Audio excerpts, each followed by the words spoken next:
माझं नाव अमर आहे. भावा-बहिणींपैकी मी सगळ्यात मोठा. ही गोष्ट तेव्हाची आहे, जेव्हा मी फक्त 10 वर्षाचा होतो.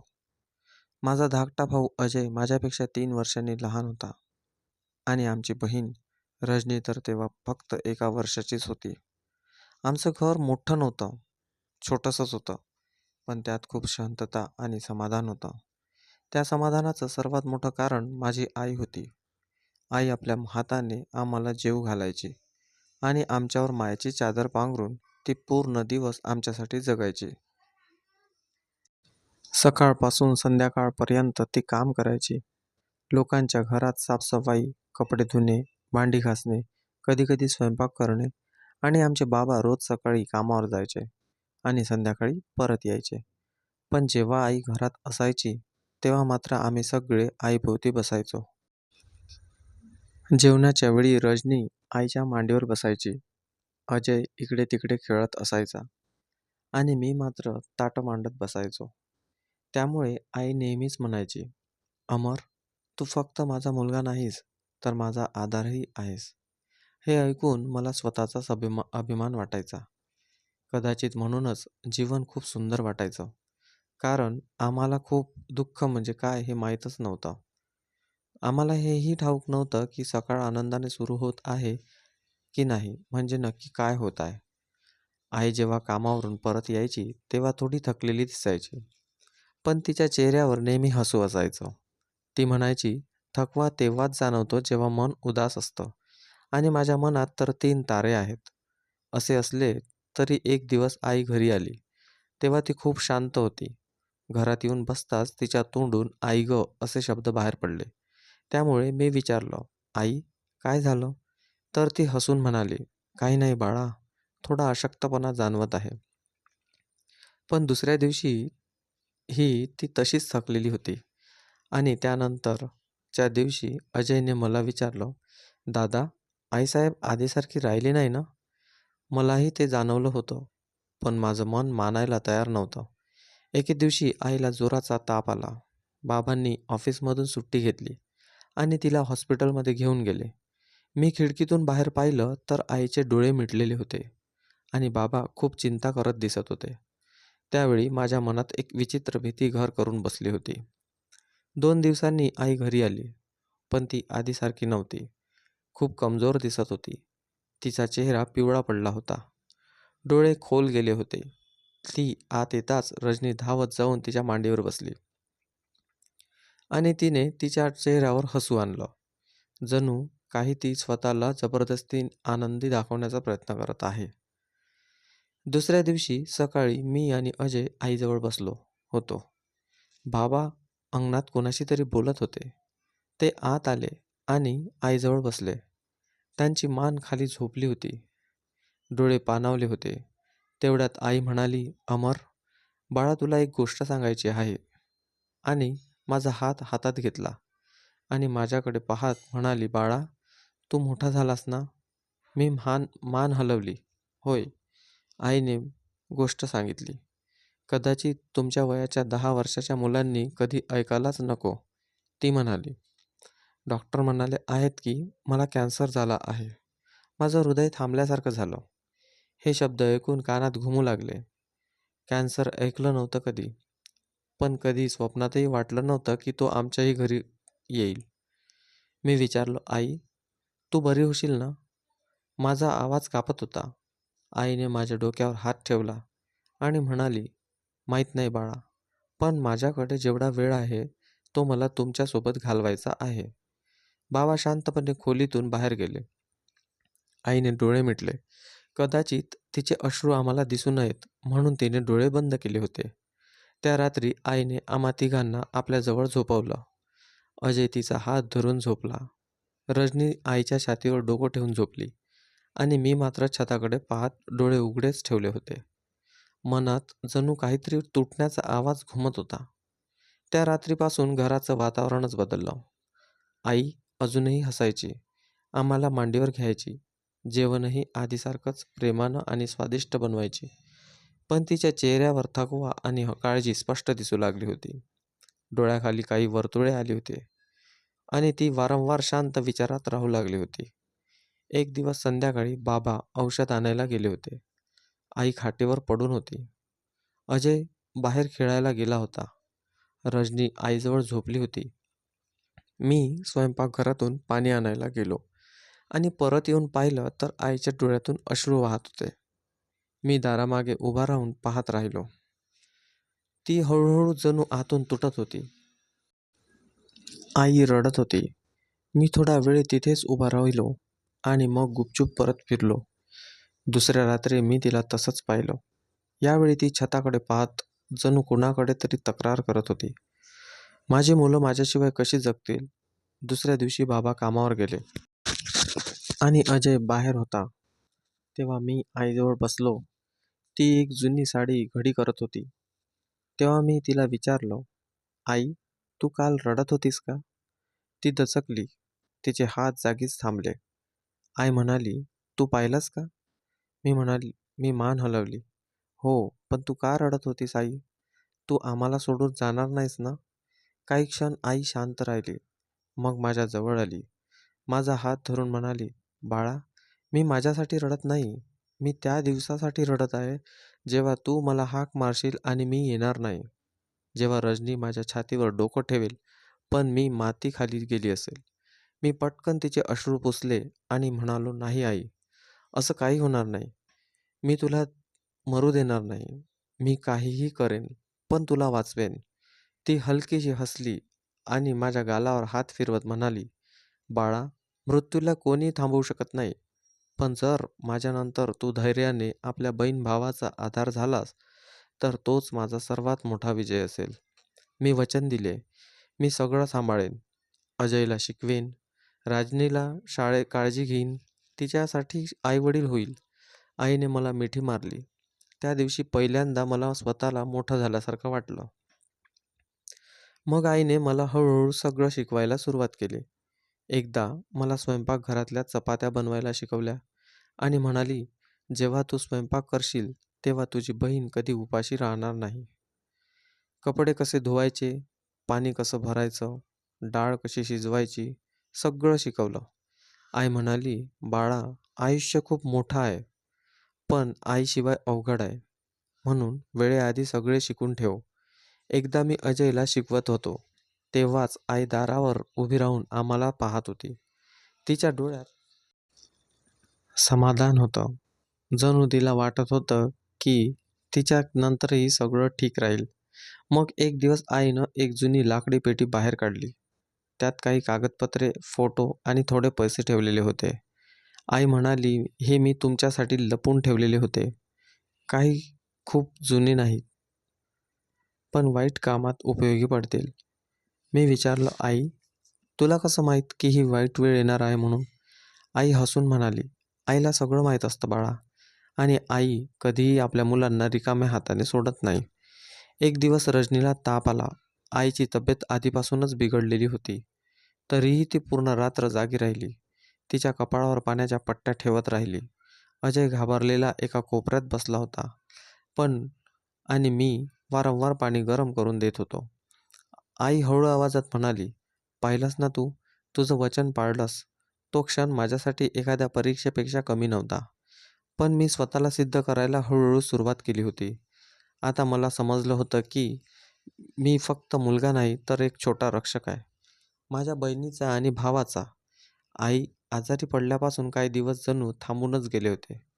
तेच छोटंसं घर, पण आईची शांतता वाढत चालली होती. दिवसेंदिवस ती अशक्त होत चालली होती. आधी फक्त श्वास खोलायचा, पण आता काही पावलं चालणं सुद्धा तिच्यासाठी कठीण झालं आहे. त्यामुळे सगळा भार आमच्यावर आला होता. पण मी कधी तक्रार केली नाही. मी सकाळी लवकर उठायचो, आईला औषध द्यायचो, नाश्ता बनवायचा, अजयला तयार करायचं आणि रजनीला मांडीवर घेऊन खेळवत राहायचं. आणि प्रत्येक वेळी हसून म्हणायची, बाळा, अमर आता मोठा झाला आहे.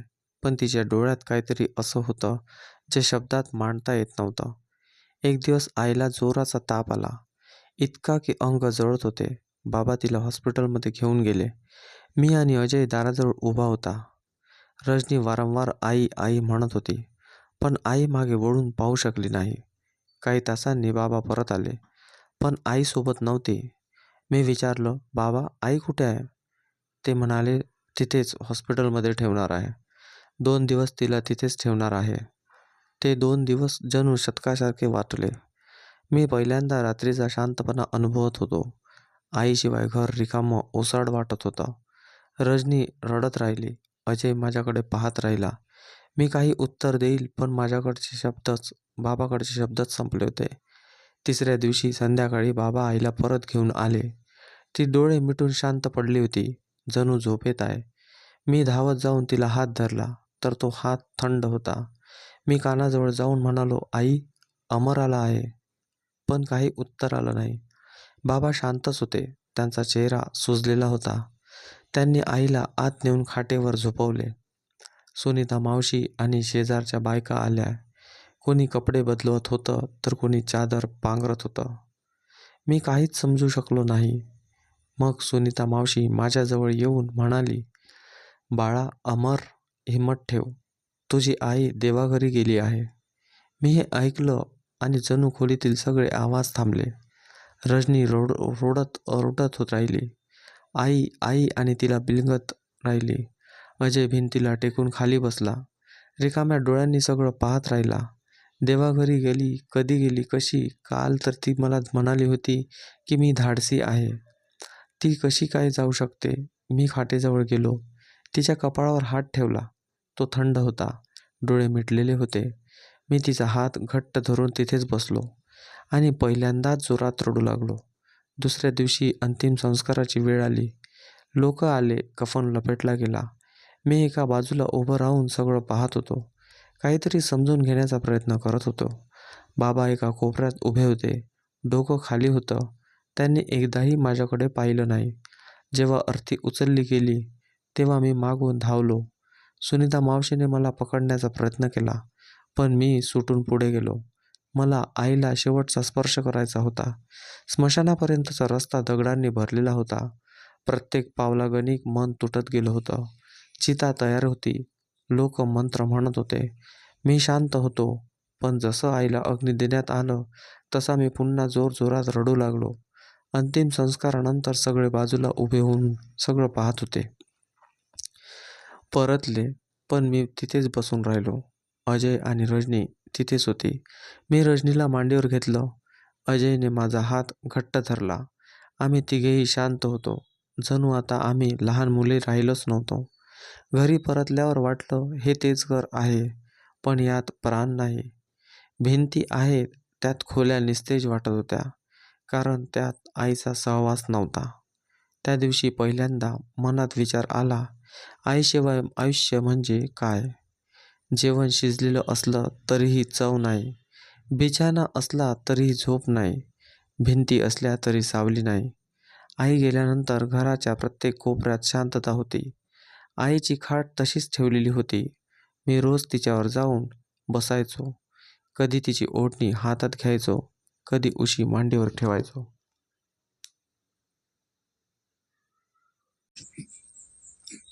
अजय बहुतेक वेळा शांतच राहायचा आणि रजनी सतत आईला शोधायची.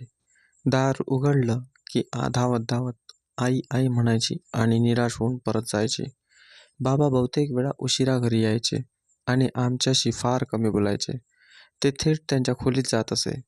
एक दिवस ते परत आले आणि त्यांच्यासोबत एक अनोळखी बाई होती. मी, अजय आणि रजनी दारात उभे होतो. ती बाई साधारण 35 ते 40 वर्षाची असावी. साधे कपडे होते, पण वागण्यात एक कडकपणा होता. बाबांनी आम्हाला बोलवलं आणि म्हणाले, "ही पूजा आहे, तुमची नवीन आई." मी आश्चर्याने बाबाकडे पाहिलं. तेव्हा वाटलं कदाचित चुकून ऐकलं असेल, पण बाबा गंभीर होते. ते म्हणाले, "मी लग्न केलं. तुम्ही लहान आहात. तुम्हाला आईची गरज आहे. खाणं, पिणं, कपडे सगळ्यांची व्यवस्था कोणीतरी करायला हवं ना." मी ओठ मिटले. अजय मागे सरकला आणि रजनीने माझ्या शर्टला घट्ट धरलं. बाबा आत गेले आणि ती बाई फक्त हलकीच हसली, जणू काही औपचारिकता पूर्ण करत आहे, आणि सरळ स्वयंपाकघरात गेली. पहिल्या दिवशी काही विशेष घडलं नाही, पण दुसऱ्या दिवसापासून तिचा स्वभाव बदलायला लागला.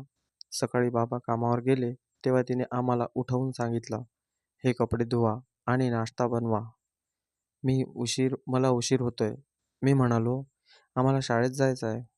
तर ती म्हणाली, "तुम्हाला कोणता बोर्ड टॉप करायचा आहे? 2 वेळेसचं जेवण मिळतंय ते पुरेसं आहे." मी शांत राहिलो आणि नाश्ता बनवायला लागलो. अजय शांतपणे बसला होता. रजनीला भूक लागली होती. मी घाईघाईने पराठा बनवून सगळ्यांना खाऊ घातला. स्वयंपाकघरातून निघताना पूजा म्हणाली, "अजून एक गोष्ट. शाळेतून आल्यावर अंगण धुवून टाका. काल चिखल होता, माझा पाय घसरला." शाळेतून परत आल्यावर मी अजयला सोबत घेतलं. अंगण धुतलं, रजनीला शांत केलं आणि पूजाला चहा दिला. काही दिवसांनी एक नातेवाईक आईसाठी पूजा करायला आला होता. तेव्हा पूजा समोर बसून म्हणाली, "मी पण त्यांच्या जागी आली आहे. आता मुलांना त्यांच्या आईसारखं सांभाळायचं आहे." पण परिस्थिती हळूहळू आणखी वाईट होत गेली. सकाळी नाश्त्याचा पत्ताच नाही. दुपारचे उरले-सुरले जेवण आणि रात्री तर अनेकदा ती म्हणायची, "आज जेवण उरलं नाही. उद्या लवकर येऊन खा." एकदा मी धीर करून म्हणालो, "रजनीला भूक लागली आहे. काहीतरी खायला द्या." तर तिने कठोर आवाजात उत्तर दिले, "मी तुमची मोलकरीण नाही. तुझ्या बापाने मला बायको म्हणून आणली आहे, मोलकरीण म्हणून नाही." मी गप्प बसलो. कारण मला माहिती होतं, जर मी उत्तर दिलं तर गोष्ट बाबांपर्यंत जाईल आणि ते तिच्याच बाजूने उभे राहतील. बाबा पण उशिराच यायचे आणि थेट पूजाकडे जायचे. आम्ही तिघं एका कोपऱ्यात बसून राहायचो. जणू त्या घरातले खरे निवासी आम्ही नसून पाहुणे आहोत. एक दिवस रजनीने हट्ट धरला की तिला दूध हवं आहे. मी म्हणालो, "थांब, मी घेऊन येतो." स्वयंपाकघरात गेलो तर पूजा थंड दूध पीत होती. मी विचारलं, "थोडं दूध उरले का रजनीसाठी?" ती म्हणाली, "नाही आणि राहणारही नाही. हे सगळं माझ्यासाठी आहे. आपल्या बापाला सांग, तो आणून देईल." रजनीला भूक लागली होती. मी पाण्यात साखर मिसळून तिला दिलं. ते प्यायली खरी, पण तिच्या चेहऱ्यावर समाधान नव्हतं. जे आईच्या मांडीवर मिळायचं. एक दिवस अंगणात कचरा काढत असताना अजयने माझ्या हातातून झाडू घेतला. "दादा, तू अभ्यास कर ना. हे काम मी करतो." मी त्याच्या डोक्यावरून हात फिरवत म्हणालो, "नाही अजय, आता आपण दोघे मोठे झालो आहोत. दोघांनी मिळूनच सगळं करायचं." घर आता आधीसारखं राहिलं नव्हतं. सकाळी सकाळी चुलीवर काहीच नसायचं. पूजा बहुतेक वेळा उशिराच उठायची आणि उठताच चिडून आम्हाला आवाज द्यायची, "तुम्ही लोकं अजून उठले नाहीत का? मला सगळं काही स्वतःलाच करावं लागणार की काय?" खरं तर आम्ही केव्हाच उठलो असायचो. रजनी माझ्या मांडीवर बसून राहायची. अजय माझ्यासोबत भांडी गोळा करत राहायचा. कपडे घडी करायचा. नाश्ता करण्याचा प्रश्नच नव्हता. कधी-कधी मी उरलेलं पीठ पाण्यात मिसळून भाकरीसारखं काहीतरी करत असे आणि 3 भाग करून आम्ही तिघे वाटून खायचो. एकदा अजय मऊ आवाजात म्हणाला, "दादा, मला 2 दिवसापासून भाजीच मिळाली नाही." मी हातातली कोरडी भाकरी त्याला देत म्हणालो, "हे खा. संध्याकाळी पाहतो काहीतरी आणतो." त्या दिवशी संध्याकाळी बाबा घरी आले. तर पूजा त्यांच्या शेजारी जाऊन बसून बोलत होती. मी ठरवलं होतं, आज सांगावं, "आमच्यासाठी काही खायला आणा." पण पूजाने डोळ्यांनीच मला थांबवलं. म्हणून मी गप्प बसलो. दुसऱ्या दिवशी शाळेतून आलो, तर रजनी रडत होती. "दादा, भूक लागली आहे. मला दूध प्यायचं आहे." किचनमध्ये जाऊन पाहिलं, दुधाचा डबा बंद, फ्रीज रिकामा, भाकरीचा डबासुद्धा रिकामा. पूजा खोलीत बसून टीव्ही बघत होती.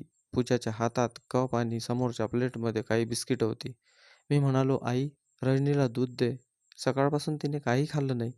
ती कठोर आवाजात म्हणाली, "तुझी आई होती ना, तीच दूध पाजायची. आता तिच्याकडे जा." माझे ओठ थरथरले. मी काहीतरी तुटल्यासारखं झालं. काही न बोलता परत रजनीकडे आलो. रात्री झोपताना अजय म्हणाला, "दादा, बाबांशी बोल ना. कदाचित ते काही करतील." मी शांतपणे म्हणालो, "उद्या बोलतो." पुढच्या सकाळी मी हिंमत करून बाबांच्या खोलीत गेलो. ते काहीतरी वाचत होते. मी शांतपणे त्यांच्यासमोर उभा राहिलो. "काय झालं अमर?" "बाबा, रजनीला ताप आहे. 2 दिवसापासून नीट काही खायला मिळालं नाही. आईनेही काही दिलं नाही." त्यांनी एक क्षण माझ्या डोळ्यात पाहिलं. मग चेहरा वाकडा-तिकडा करून उठले आणि जोरात माझ्या कानशिलात मारली. "तू आरोप करतोस? मला माहीत आहे माझी बायको कशी आहे. ती खूप चांगली आहे." माझ्या डोळ्यासमोर अंधार पसरला. मी मागे सरकलो आणि काही न बोलता खोलीतून बाहेर आलो. बाहेर पूजा दरवाजावर उभी होती. तिच्या ओठावर एक एक विचित्र हास्य होतं. पाहिलंस, तुझा बाप आता माझा नवरा आहे, तुझा नाही. मी परत खोलीत आलो. रजनीचं शरीर तापाने पेटत होतं. ती अर्धवट बेशुद्धीत होती. काहीतरी पुटपुटत होती. अजयने पाण्याच्या पट्ट्या ठेवायला सुरुवात केली होती. मी अलगद रजनीच्या कपाळाचं चुंबन घेत म्हणालो, माफ कर बहीण, मी तुला वेळेवर जेवण देऊ शकलो नाही. दुसऱ्या दिवशी मी सगळं स्वयंपाकघर पाहिलं, पण काही मिळालं नाही. मी माझा जुना शर्ट काढला, नळाच्या पाण्यात धुवून उन्हात टाकला. संध्याकाळी तो वाळून मी ते घेऊन जवळच्या दुकानात गेलो. काका, याच्या बदल्यात थोडं खायला द्या ना. दुकानदाराने माझ्याकडे दया दाखवणाऱ्या नजरेने पाहिलं. बाळा, हा कपडा काही कामाचा नाही. पीठ खूप महाग झालंय. मी शांतपणे परत आलो. त्याच संध्याकाळी पूजाने उकडलेल्या भाज्यांमधलं उरलेलं पाणी माझ्या काढून फेकून दिलं. मी तिथे स्वयंपाकघराच्या बाहेर उभा होतो. त्या गरम पाण्याचे थेंब माझ्या पायावर पडले. मी बाजूला सरकलो. तुला का डोळ्यासमोर सहन करू? जा खिडकी लावून टाक. आणि मुलांना भुकेने झोप लागतच नव्हती. खोलीत आलो तर रजनी तापाने थरथरत होती. अजय शांतपणे बसला होता. मी माझ्या शर्टचा तुकडा भिजवून रजनीच्या कपाळावर ठेवला. तेव्हा ती एवढेच म्हणाली, दादा, खायला? हो बाळा, उद्या काहीतरी आणतो. मी पूर्ण रात्र तिच्याजवळ बसून काढली. सकाळी ती तापाने थकून गेली होती. अजयने पुन्हा विचारले, दादा, पुन्हा बाबाशी बोलू का? नाही, आता काहीतरी वेगळा विचार करायला हवा. आता त्यांच्याशी काही बोल न करून फायदा नाही. आपल्यालाच काय ते करावे लागेल. ही लढाई फक्त भुकेची राहिलेली नाही. आता ही जगण्याची लढाई आहे. आणि मी ही लढाई माझ्या बहीण भावासाठी लढत होतो. कुठल्याही परिस्थितीत रजनीचा ताप कमी होण्याऐवजी वाढतच होता. स्वतः तिचे डोळे अर्धवट उघडे. तिचा आवाज क्षीण होत चालला होता. 2 दिवसापासून पोटात नीट काही गेलं नव्हतं. अजय वारंवार पाणी भरून आणत होता. मी तिच्या शेजारी बसून प्रार्थना करत होतो. पूजा आता पूर्णपणे खायला देणंही बंद करून बसली होती. काही मागितले की ओरडायची, मरू दे, माझा जीव पाकडून टाकलात. बाबाही आता परके झाले होते. आमच्याकडे पूर्णपणे लक्ष करत नव्हते. जणू आम्ही त्यांच्या आयुष्यात कर्ज झालो होतो. त्या दिवशी दुपारी रजनीची प्रकृती आणखी बिघडली. तिच्या ओठावर फोड आले होते. मी अजयला सोबत घेतलं. चल, कुठेतरी जायचं आहे. कुठे दादा? आईकडे. अजयने लगेच रजनीला छोट्या ब्लँकेटमध्ये टाकलं. मी तिला उचलून घेतलं आणि आम्ही तिघंही निघालो. रस्ता लांब होता. मी थांबत थांबत रजनीचा चेहरा पाहत होतो. ती शुद्धीत नव्हती, पण श्वास अजून चालू होता. श्मशानाचं दार उघडं होतं. सूर्य मावळला होता. पण मला ठाऊक होतं, आईला कुठे जाळलं होतं. मी तिच्या जवळ जाऊन बसलो. रजनीला तिथल्या जागेवर आडवं केलं आणि मी स्वतः तिच्या शेजारी बसलो. अजय माझ्यासोबत जमिनीवर शांत बसला होता. मी आकाशाकडे पाहून म्हणालो, आई, मी आलोय. तुझ्या रजनीला काहीतरी होतंय. ती आजारी आहे. माझा आवाज मंद होता. जणू आजूबाजूला कुठून तरी आईचा आवाज ऐकू येईल अशी आशा मनात धरली होती. आई, मी वचन दिलं होतं ना, की तिची काळजी घेईन. म्हणून मग मी तिची काळजी घेत आहे. पण आता परिस्थिती माझ्या हातात नाही. खायला काही नाही. औषध कुठून आणू?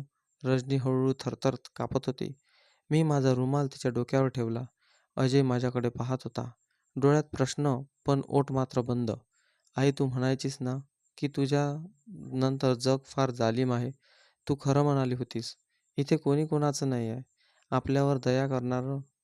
पूजा तर आम्हाला मारून टाकायची इच्छा बाळगते. आणि बाबा आमच्याकडे पाहतही नाही. तिथे बसून बसून मी रडू लागलो होतो. डोळ्यातील अश्रू थांबण्याचं नाव घेत नव्हते. जमीन ओली होत होती. कदाचित माझी असहाय्यता ती शोषत होती. आई, तू म्हणालीस ना, धाडसी बनायचं आहे. मी झालो. सगळं सहन केलं. पण आता मी तुटतोय. आज मी थकलोय. रजनीचा श्वास मंदावला होता. पण ती जिवंत होती. अजय हळूच म्हणाला होता, दादा, रजनीला पाणी देऊ का? नाही बाळा, आता काही नाही. फक्त प्रार्थना कर. कदाचित आई ऐकेल. मी त्या जागेच्या मातीवर हात ठेवला आणि माझं डोकं तिथेच टेकवलं. जमिनीवरचा गारवा मनात शिरपू लागला. आकाशातले तारे चमकू लागले होते. हवा थोडी गार झाली होती. माझे अश्रू थांबले होते. पण डोळे सुजले होते. त्याच अवस्थेत कधी झोप लागली मला कळलंच नाही. फक्त आठवत मी त्या जागेवर डोके ठेवून बसलो होतो आणि एका क्षणासाठी वाटलं जणू आईच्या कुशीत आहे. डोळे मिटताना शेवटचं एवढंच म्हणालो, आई, काहीतरी कर, पण रजनीला वाचव. कोणीतरी मला जोरात हलवलं. मी एकदा चुकून उठलो. अंधार होता. पण थोडं दूर कोणीतरी उभं असल्यासारखं वाटलं. सावल्यांसारखं. पण मानवी आकृती होती. मी घाबरून विचारलं, "कोण आहे?" कोणतेच उत्तर नाही. फक्त जमिनीकडे नजर गेली, तर एक दुधाचा ग्लास आणि भाकरीचे तुकडे ठेवले होते. त्याखाली एक चिठ्ठी होती. पण मी ती चिठ्ठी उचलली. त्यावर लिहिलेलं होतं, "हे दूध आणि खाणं तुमच्यासाठी आहे. पण तुमच्या बापाला सांगू नका. मी तुम्हाला या संकटातून बाहेर काढेल. उद्या पुन्हा खाणं मिळेल." मी लगेच ग्लास उचलून दुधाचे काही थेंब रजनीच्या तोंडात घातले. तिचे ओठ हलकेसे, जणू तिच्या शरीरात पुन्हा जीव आला. अजयला भाकरी दिली. त्याने भुकेल्या प्राण्यासारखे तुकडे खाण्यास सुरुवात केली. मी आकाशाकडे पाहिलं. कोणीतरी होतं जे आपल्याला पाहत होतं. आणि त्याला माहीत होतं आपण कुठे आहोत आणि का आहोत. रात्रीची ती शांतता आता आधीसारखी नव्हती. स्मशानघाटावर बसून मला पहिल्यांदाच आशा जाणवली. रजनीचा श्वास थोडा स्थिर वाटत होता. अजयच्या चेहऱ्यावर शांतता होती. मी आकाशाकडे पाहून म्हणालो, "आई, कदाचित तू आमची हाक ऐकलीस. कदाचित कुणाला तरी आमच्यासाठी पाठवलंस. तो उद्या पुन्हा येईल. तुझी मुलं आता एकटी नाही."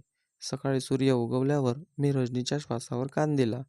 तो अजूनही कमकुवत होता, पण तिच्या चेहऱ्यावर मृत्यूचे सावट पुसलं गेलं होतं. अजय जमिनीवर पडला होता. त्याच्या डोळ्यात एक विचित्र चमक होती. जणू अनेक वर्षांनी कोणीतरी मनाची गोष्ट ऐकून घेतली होती. माझ्याकडे काल मिळालेली ती चिठ्ठी अजूनही होती. मी ती चिठ्ठी पुन्हा वाचली. प्रत्येक शब्द जणू माझ्या मनात भरत होता. "मी तुम्हाला या संकटातून बाहेर काढेल. उद्या पुन्हा मिळेल." कोण होता तो? का आला होता? आणि त्याचा संबंध काय होता? हे प्रश्न डोक्यात फिरत होते. पण मन म्हणत होतं, "मान्य कर की तू कोणीतरी आहे, जो आपली काळजी घेतोय." आम्ही परत घरी आलो. दुपारी मला पूजाचा आवाज ऐकू आला, की बाबांना म्हणत होती, "तो मुलगा कुठे गायब असतो? एखाद्या दिवशी आपल्यासाठी संकट घेऊन येईल." बाबा फक्त इतकंच म्हणाले, "पाहत जा. जर काही अडचण झाली तर याला बोर्डिंगमध्ये पाठवून देऊ." मी ऐकलं आणि समजलं. आता या घरात माझ्यासाठी राहण्यासारखं काहीही उरलेलं नाही. पण अजून जाता येणार नाही. रजनी अजूनही कमजोर होती आणि अजय माझी सावली. संध्याकाळी अंधार पसरू लागला. तेव्हा मी अजयला म्हणालो, "चल आईकडे जाऊया." तो लगेच तयार झाला. रजनीला मी ब्लँकेटमध्ये गुंडाळून उचलून घेतलं. रस्त्यात हलकासा पाऊस सुरू झाला, पण मी पावलं मंदावली नाहीत. स्मशानात पोहोचलो तेव्हा चारही बाजू शांत होत्या. जळत्या चितामध्ये आईची ती जागा अजूनही माझ्या डोळ्यात ओळखीची बनली होती. जणू त्या मातीमध्ये कोणीतरी माझा गुपितदार होता. जिथे काल खाणं आणि दूध ठेवलं होतं, तिथेच आजही स्वच्छ कपड्याने गुंडाळलेले जेवणाचं ताट होतं. बाजूला आणखी एक चिठ्ठी होती. मी ताट उचललं आणि अजयला इशारा केला. यावेळेस आम्ही अगोदर रजनीच्या तोंडात चमच्याने थोडी भाजी घातली. तिने डोळे उघडले. जरूर ती हळूहळू या जगात परत येत होती. चिठ्ठी उघडली. "जर तू इथे आहेस तर समज की मी माझ्या वचनाचा पक्का आहेस. उद्या आलास तर आणखी काही आणीन. मी तुला ओळखतो आणि तुझ्या बापाला सुद्धा. फक्त एवढे लक्षात ठेव, तू एकटा नाहीस." मी चकित झालो. त्याला माझ्या बापाबद्दल कसं काय माहिती? "तू कधीच आपल्या आयुष्याचा भाग होता." "दादा, जेवण गरम आहे," अजय म्हणाला. मी आणि त्याने जमिनीवर बसून जेवण केलं. बटाट्याची भाजी आणि मऊ चपात्या. आज अनेक दिवसांनी पोटभर जेवलो. पण खरी शांतता या गोष्टीची होती, कुठेतरी कोणीतरी आपली काळजी घेत आहे.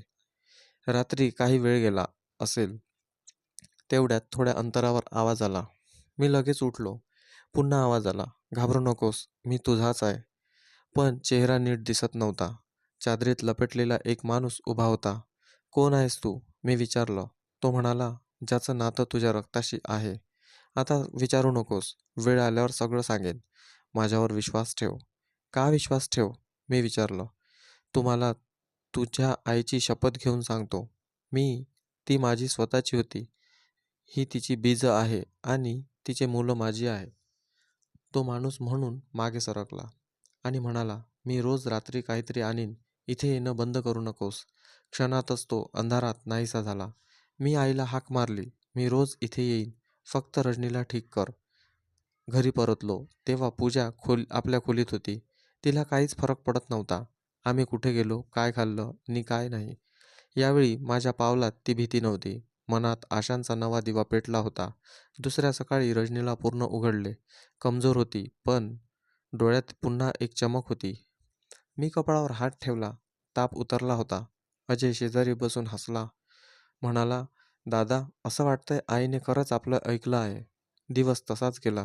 पूजाने नेहमीसारखं आमच्याकडे दुर्लक्ष केलं. बाबा आले आणि थेट त्यांच्या खोलीत गेले.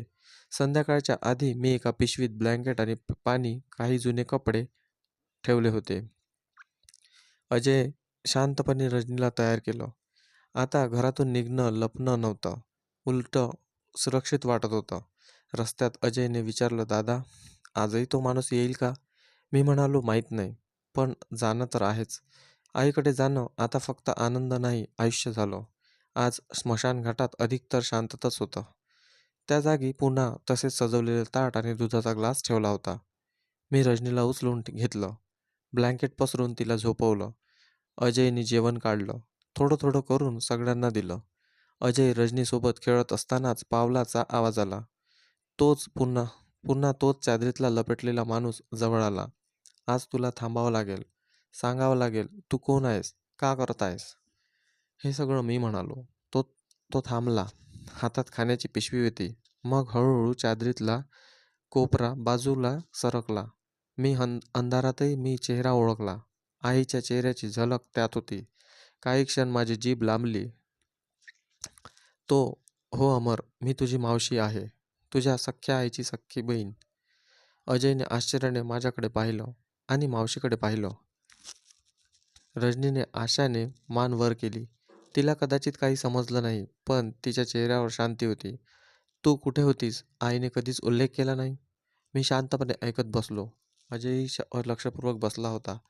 मी आणि तुझी आई, आम्ही दोघी बहिणी होतो. आम्ही खूप लहान होतो तेव्हा आमचे आई बाबा एका अपघातात गेले. आम्हाला आजीने वाढवलं. तुझी आई मोठी होती, शहाणी होती. ती नेहमी माझी काळजी घ्यायची, जशी तू आता रजनीची आणि अजयची घेतो आहेस. मावशीच्या आवाजातही मृदुत्व होतं, पण एक दिवस दवडलेली वेदनाही होती. मग एक दिवस तुझ्या बाबाचं लग्नाचं बोलणं झालं. आजी म्हणाली, मोठं घराणं आहे, इज्जतदार लोक आहेत, लग्न लावून दे. आईनेही काही प्रश्न केला नाही. लग्न झालं. सुरुवातीला सगळं ठीक होतं. पण हळूहळू तुझ्या बाबांनी माझं अस्तित्व त्रासदायक बनवायला सुरुवात केली. मावशी थोडा वेळ शांत झाली. अन जुन्या जखमा अजूनही ताज्या होत होत्या. एकदा मी तुला भेटायला आले होते. तेव्हा तू फक्त 2 वर्षाचा होतास. तुझ्या आईच्या चेहऱ्यावर हसू होतं, पण तुझ्या बाबांच्या डोळ्यात संशय होता. त्यांनी मला तुझ्या आईसमोर बदनाम करण्याचा प्रयत्न केला. ते म्हणाले की मी त्यांच्याकडे चुकीच्या नजरेने पाहते. मी दचकून मावशीकडे पाहिलं. तिने नजर खाली केली. आईनेही मग मौन स्वीकारलं, पण मनात माझ्यापासून अंतर ठेवलं. आणि नंतर आजीने माझं लग्न एका मोठ्या वयाच्या माणसाशी केलं. माझ्या आईने काही महिन्यातच लग्न करून दिलं. तो माणूस गेला. मी एकटी बेसहारा झाले. मग माझी भेट एका माणसाशी झाली, ज्यांनी माझ्याशी दुसरं लग्न केलं आणि मी त्यांच्यासोबत दुसऱ्या शहरात गेले. अजयने हळूच विचारलं, अगं तुम्ही आईशी परत का नाही बोललात? मावशी म्हणाली, कारण मी स्वतःला दोषी समजत राहिले. वाटत राहिले की बहिणींनी जर मला सोडलं तर कदाचित खरंच माझं चुकीचं आहे. पण मनाला माहीत होतं की मी निर्दोष आहे. मावशीने माझा हात धरला आणि पुढे म्हणाली, बघ, मग एक दिवस परत आले. बहिणीला भेटायची खूप इच्छा झाली. पण जेव्हा आले तेव्हा कळलं की ती या जगात नाही. मी नजर आकाशाकडे वळवली. जणू आई आजही ऐकत होती. वस्तीतल्या एका बाईने सांगितले की तुमची परिस्थिती कठीण परिस्थितीत आहात. तुझ्या बाबांनी दुसरं लग्न केलं आणि सावत्र आई मुलांना खायला देत नाही. मी लगेच ठरवलं की तुम्हाला बघायलाही हवं. आणि जेव्हा तुला इथे रडताना पाहिलं तेव्हा हृदय तुटलं. तेव्हापासून मी दररोज रात्री तुझ्यासाठी काहीतरी घेऊन येत होते. मी शांत होतो. मावशीच्या डोळ्यात अजूनही पाणी येत होतं. मावशी म्हणाली, आता आणखी वेळ वाया घालवायचा नाही. उद्या तुम्ही सगळे माझ्यासोबत याल. माझे स्वतःचे मुलं नाहीत. तुम्ही तिघे माझे मुलं आहात. मी मावशीचा घट्ट हात धरला. मावशी, आम्हाला घेऊन कुठेही जा, पण त्या घरात परत जायला लागू नये. मावशीने गंभीरपणे मान हलवली. मी सगळं कायदेशीर मार्गाने करेल. उद्या सकाळी तुझ्या बाबांशी बोलणार आहे आणि जर त्यांनी अडथळा आणला तर मी कोर्टात जाईल. दुसऱ्या दिवशी सकाळी मावशी आम्हाला स्मशानातून तिच्या घरी घेऊन गेली. तिचं स्वच्छ घर शांत आणि प्रकाशाने भरलेलं होतं. मावशीचा नवरा मामा हे परदेशात राहत होते. व्हिडिओ कॉलवर आमच्याशी बोलून ते खूप आनंद झाले. अजयने विचारलं, "मावशी, आता आम्हाला रोज खायला मिळेल ना?" मावशी हसत आता म्हणाली, "आता उपाशी राहणं फक्त स्वप्नात शक्य आहे. इथे चपाती, भाजी, दूध सगळं आहे आणि आईची सावलीसारखं प्रेम आहे." रजनी एका कोपऱ्यात शांत बसली होती. जणू तिला अजूनही विश्वास बसत नव्हता. मावशी तिच्या जवळ गेली. तिला उचलून मांडीवर घेतलं आणि म्हणाली, "मुली, आता तुझ्यासाठी प्रत्येक दिवस आईसारखाच असेल." मी मावशीकडे पाहिलं आणि मनापासून हसलो. अनेक वर्षांनी असं वाटलं होतं की आपणही कुणासाठी ओझं नाही, तर कोणी आपले आहेत. संध्याकाळी सगळे जेवायला बसले. तेव्हा मावशीही बसली आणि म्हणाली, "उद्या आपण वकिलाला भेटू. तुमच्या बापाकडून तुमचं संगोपन मला कायदेशीररित्या घ्यायचं आहे."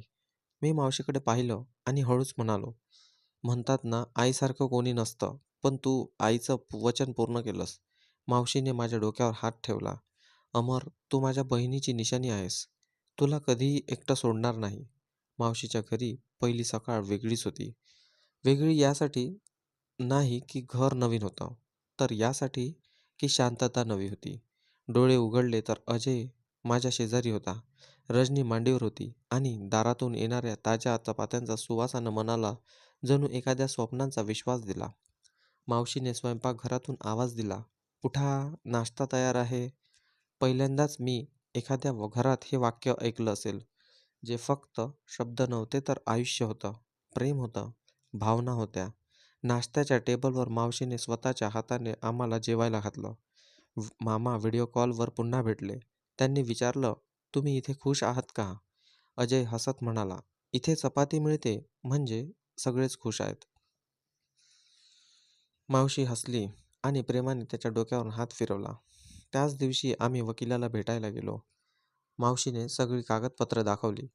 आईच्या निधनाचं शपथपत्र, बाबांनी केलेल्या दुसऱ्याचा लग्नाचा पुरावा आणि वस्तीतील लोकांचेही साक्षीपत्र, जे मावशीने आधीच गुपचूप लिहून ठेवले होते.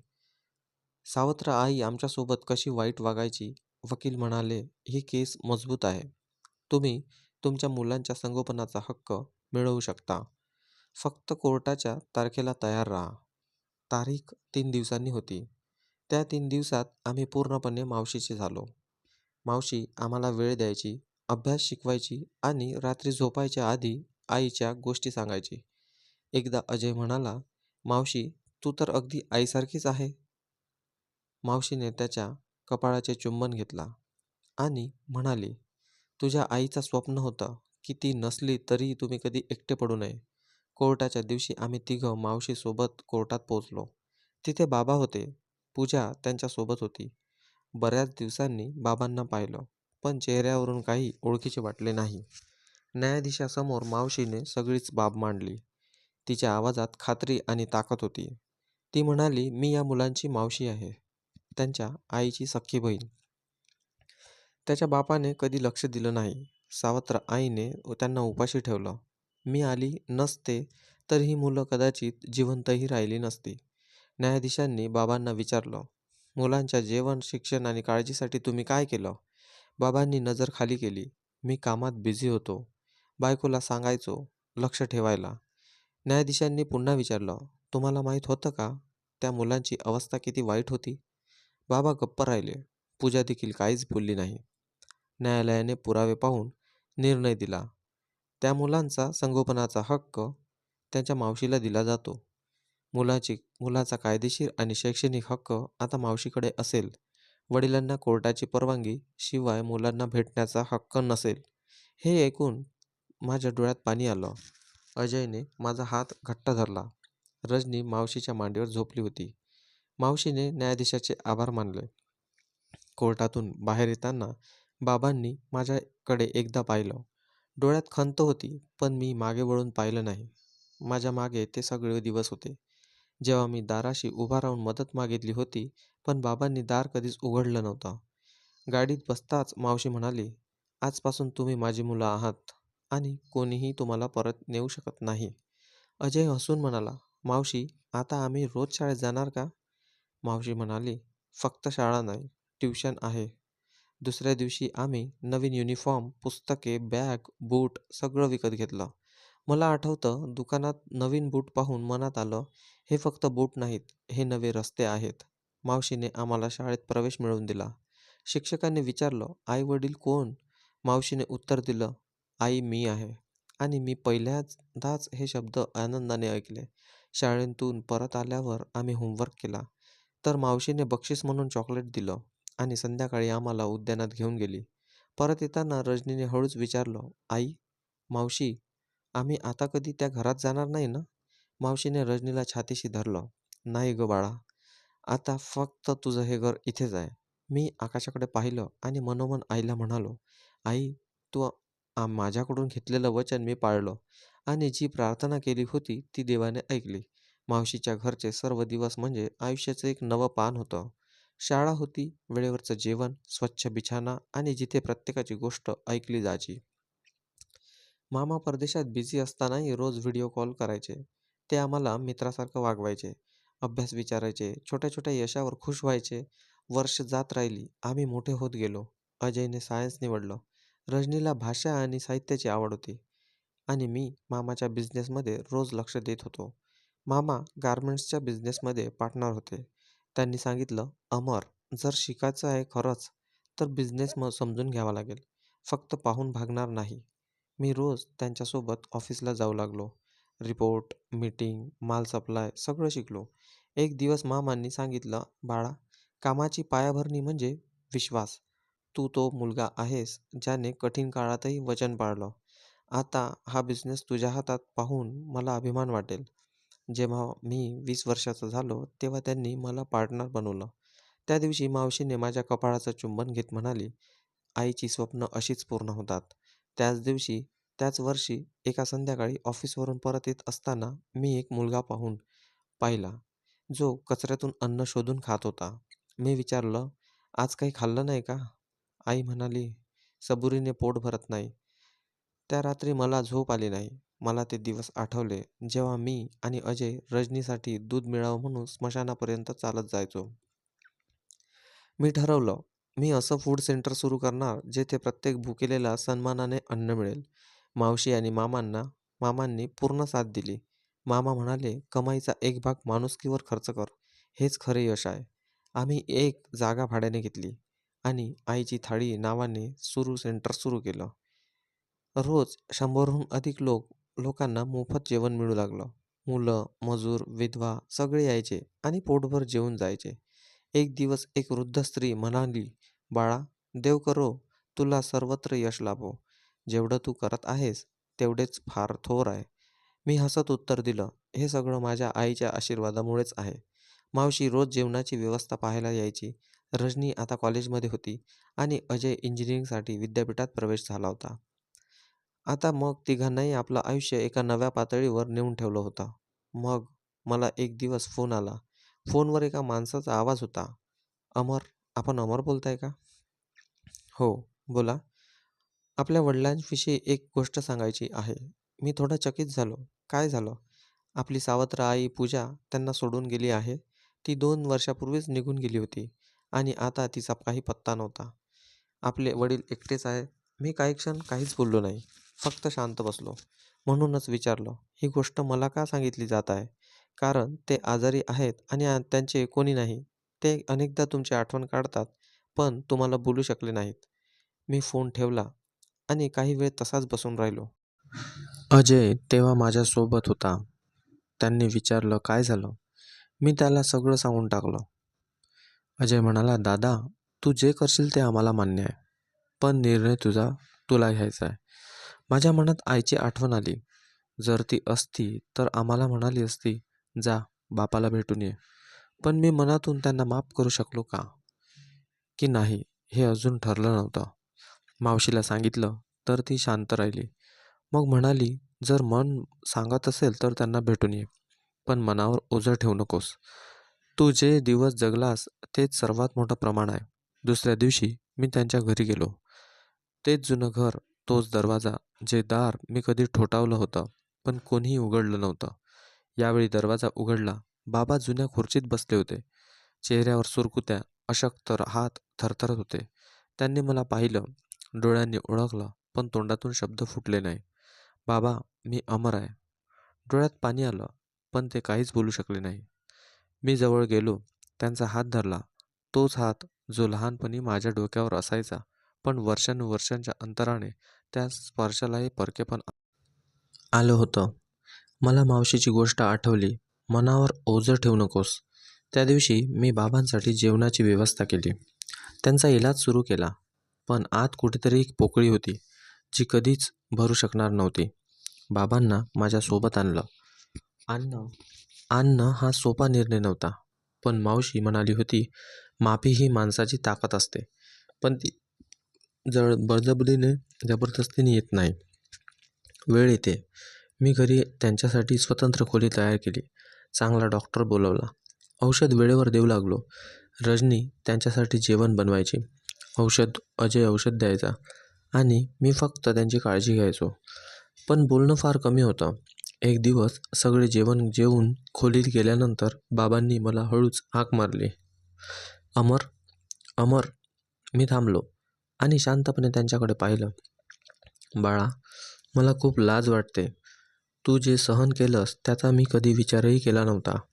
तू लहान होतास आणि मी तुला वेळच दिला नाही."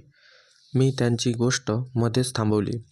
"बाबा, वेळ न देणे हा कमकुवत गुन्हा नसतो. पण पूजा यांनी जे केलं तेव्हा तुम्ही डोळे बंद ठेवले. तो अन्याय होता आणि अन्याय हा माफीने कमी होत नाही." बाबांच्या चेहऱ्यावर शांतता पसरली. ते काहीच बोलले नाहीत. दुसऱ्या दिवशी मावशी माझ्या बाजूला बसून म्हणाली, "अमर, तुझा हक्क आहे. राग, तक्रार सगळ्यावर. पण जो काळ निघून गेला त्यातून फक्त शिकता येतं, बदलता येत नाही." मी विचारलं, "मावशी, तू कधी माझ्या आईला माफ केलं होतंस का?" मावशी हसली. "नाही, पण मी समजून घेतलं होतं. जेव्हा मनाला कळतं तेव्हा माफी आपोआप येते." त्या दिवसात मी बहुतेक वेळ आईची थाळी या सेंटरवर घालवू लागलो. नवीन स्टाफला ट्रेनिंग देत होतो. आलेल्या प्रत्येक गरजूशी बोलत होतो. प्रत्येक चेहऱ्यात मी तो छोटा मुलगा शोधत होतो, जो कधी मी स्वतः होतो. एक संध्याकाळ एक तरुण मुलगा जेवण झाल्यानंतर आला आणि म्हणाला, "दादा, तुम्हाला धन्यवाद म्हणायचं होतं. आईची थाळीमध्ये खाऊन 3 दिवसापासून फुटपाथवर झोपा लागत होतं." मी त्याच्या खांद्यावर हात ठेवला. "फक्त एखाद्या दिवशी तुम्हीही कुणाचा तरी आधार बनून जा." मी रोज कोणात ना कोणात माझ्या गेलेला वेळ पाहायचो आणि रोज मनाला समजवायचं की हाच माझा धर्म आहे. एके दिवशी मी स्मशानात गेलो. हातात काही फुलं होती. रजनी आणि अजय माझ्यासोबत होते. आईची जागा तशीच होती, शांत निवांत, जशी ती सोडून गेली होती. मी बसलो, हात मातीत ठेवला. "आई, तुझ्या मुलाने सगळे केलं. अजय शिकला, रजनी मोठी झाली आणि मीही मोठा झालो. रजनीने फुले ठेवले. मावशीने तुझं सगळं वचन पाळलं. आई म्हणून आम्हाला वाढवलं. मामांनी वडिलांची जागा घेतली, आम्हाला आधार दिला." मी मातीला तसं थोपटलं जसं आईच्या मांडीवर हात ठेवायचो. बाबाही आता आमच्यासोबत आहे, कमजोर, एकटे, पण आज कुठेतरी एक पोकळी आहे, जी मी भरू शकलो नाही. रजनी शांतपणे उभी होती. अजय थोडं दूर बसून आकाशाकडे पाहत होता. "मी सगळं माफ केलं आई, पण मनापासून कधी माफी मिळाली नाही आणि कदाचित म्हणूनच शांती मिळाली नाही." मी गप्प बसलो. थंड वारा वाहत होता. मातीच्या सुगंधात अजूनही आईचा वास होता. "आई." काही वेळाने अजय आला आणि म्हणाला, "दादा चल." मी हळूच म्हणालो, "आई, तुझ्याशिवाय सगळं झालं, फक्त शांती मिळाली नाही." आम्ही तिघंही तिथून घरी निघालो. पण मला माहीत होतं, ही आईकडची शेवटची तक्रार होती. कदाचित मनाचा शेवट चा ओझही. वेळ पुन्हा वेगाने सुरू झाला. आईची थाळी आता संपूर्ण शहरात प्रसिद्ध झाली होती. अनेक लोक रोज येत, खात, आशीर्वाद देत. मामांनी माझं नाव बिझनेस पार्टनर म्हणून नोंदवलं. अजयने आपलं शिक्षण पूर्ण केलं. रजनीने आपला विषय बदलून सामाजिक कार्य सुरू केलं. एक संध्याकाळी मावशी म्हणाली, "अमर, तुला पाहून वाटतं जणू तू सगळं जिंकलास." मी म्हणालो, "मावशी, फक्त आईच्या डोळ्यात पाहायचं मिळालं नाही. खरं यश ते असतं जर ती सोबत असते." मावशी हसून म्हणाली, "कधी कधी खरं यश ते असतं ज्याचं बक्षीस जग देत नाही." कधीकधी खरं यश असतं जे मन देतो. आणि मला वाटतं तू मन जिंकलास. तुला खूप मोठं यश मिळालं आहे. जरी अजून मनाला शांती पूर्ण मिळाली नसली तरी त्या दिवशी मी बराच वेळ शांत बसलो. कदाचित हेच शांतता माझं सुकून होतं. किंवा कदाचित त्या सुकून संदर्भात आम्ही या कथेतून आपल्याला हे शिकायला मिळतं की खरी माया आणि त्याग कधीच वाया जात नाही. वेळ कितीही कठीण असली तरी नाती रक्ताने नव्हे तर आपलेपणाने बांधले जातात. आणि खरी आई तीच जी आईसारखं निभवते.